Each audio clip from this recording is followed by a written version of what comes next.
Hi friends, welcome to my channel. జాను ఆనందంగా juice glass పట్టుకొని స్టెప్స్ ఎక్కి పైకి వస్తుండగా వివేక్ ఎదురుగా వెళ్ళి నా కోసమేనా జాను అని అడుగుతుండగా కాదు అత్తయ్య గారి కోసం అని అంటూ ఉంటుంది. అబ్బో అత్తయ్య గారా, ఏంటో కొత్త పిలుపు అని అంటుంటాడు వివేక్.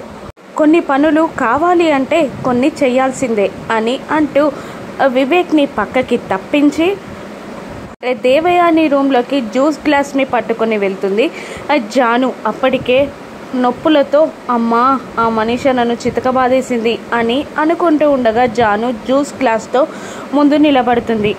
కరెక్ట్ టైంకి తెచ్చావు జాను, చాలా దాహంగా ఉంది అని అంటూ ఆ జ్యూస్ గ్లాస్ని తీసుకొని తాగుతూ ఉంటుంది దేవయాని. ఇక జాను మనీషాపై చాడీలు చెప్పడం స్టార్ట్ చేస్తుంది.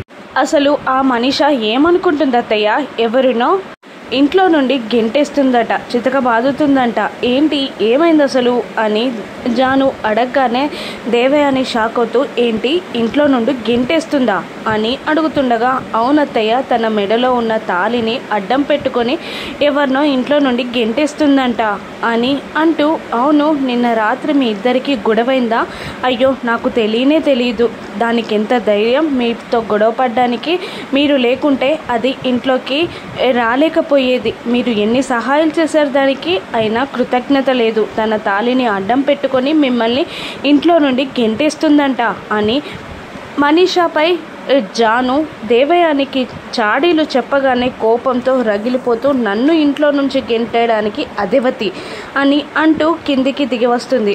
మనీషా ఆలోచిస్తూ రూమ్లో అటు ఇటు తిరుగుతూ ఉండగా దేవయాని వచ్చి మనీషాని వెనక్కి తిప్పి లాగిపెట్టి ఒక్కటి కొడుతుంది.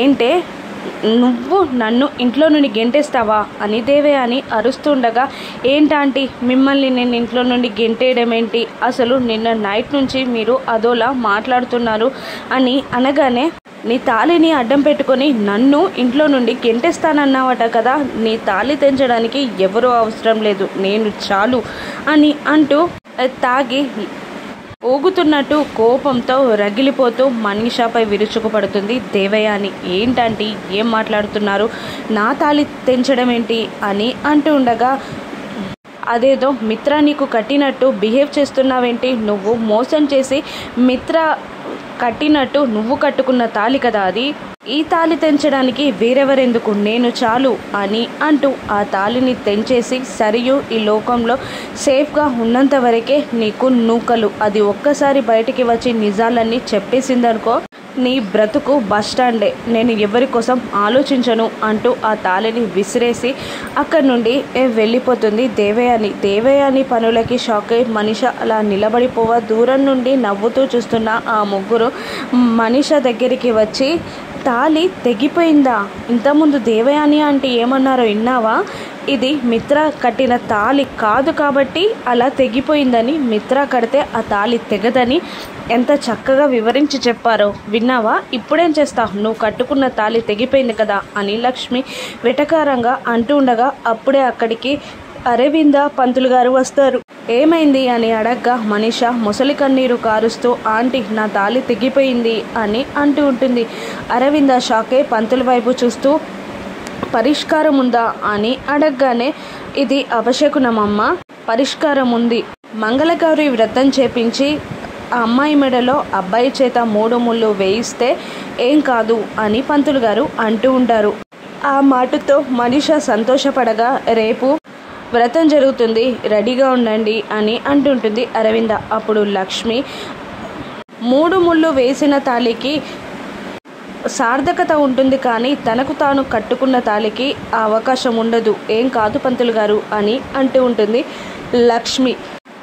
అయినా లక్ష్మి మాటలు వినకుండా రేపు మార్నింగ్ మంగళగౌరి వ్రతం ఉంటుంది, నువ్వు రెడీగా ఉండు మనీషా అంటూ అక్కడ నుండి వెళ్ళిపోతుంది.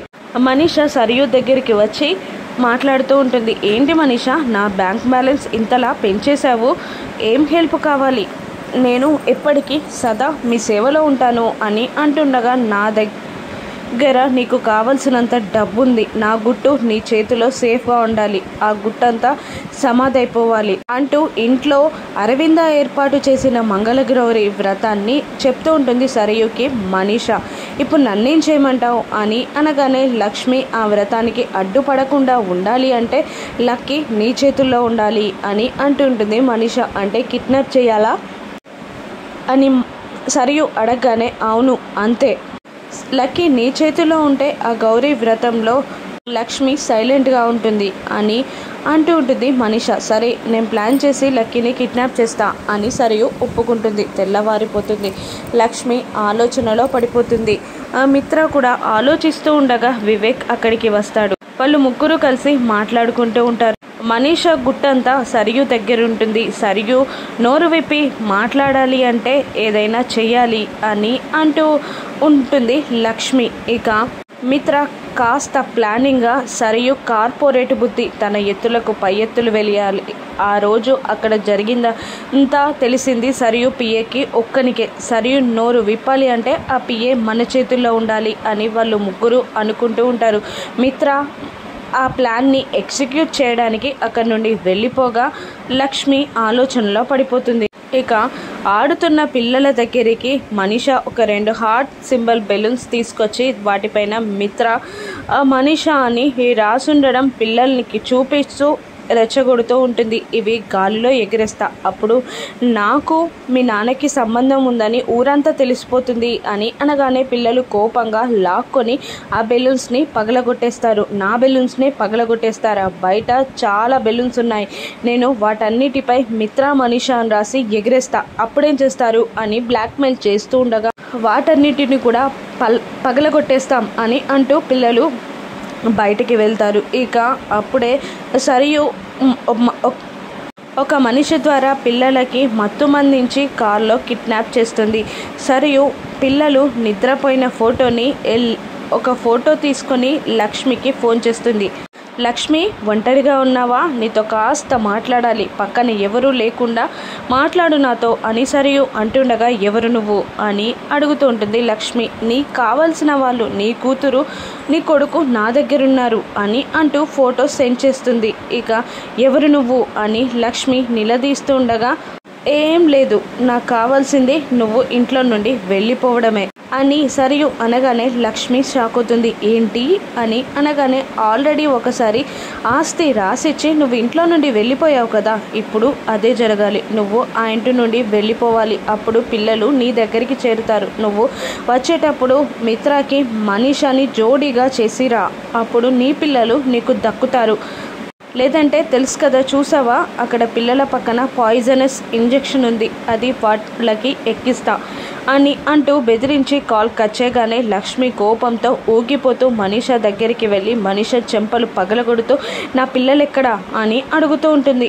నేను ఇంట్లోనే ఉన్నా, నీ పిల్లలు నా దగ్గర ఎందుకున్నారు అని అనగానే బ్లాక్మెయిల్ చేసిన ఆవిడ నీ పేరే చెప్పింది, నా పిల్లలు ఎక్కడా అని మనీష గొంతు పిసుకుతూ లక్ష్మి బెదిరిస్తూ ఉంటుంది. పిల్లల్ని కాపాడుకోగలదా అరవింద? మళ్ళీ ఇంత పిచ్చి పని ఎందుకు చేస్తుంది? మనీష మెడలో తాళి కట్టించాలి అని అరవింద ఎందుకు ఆలోచిస్తుంది?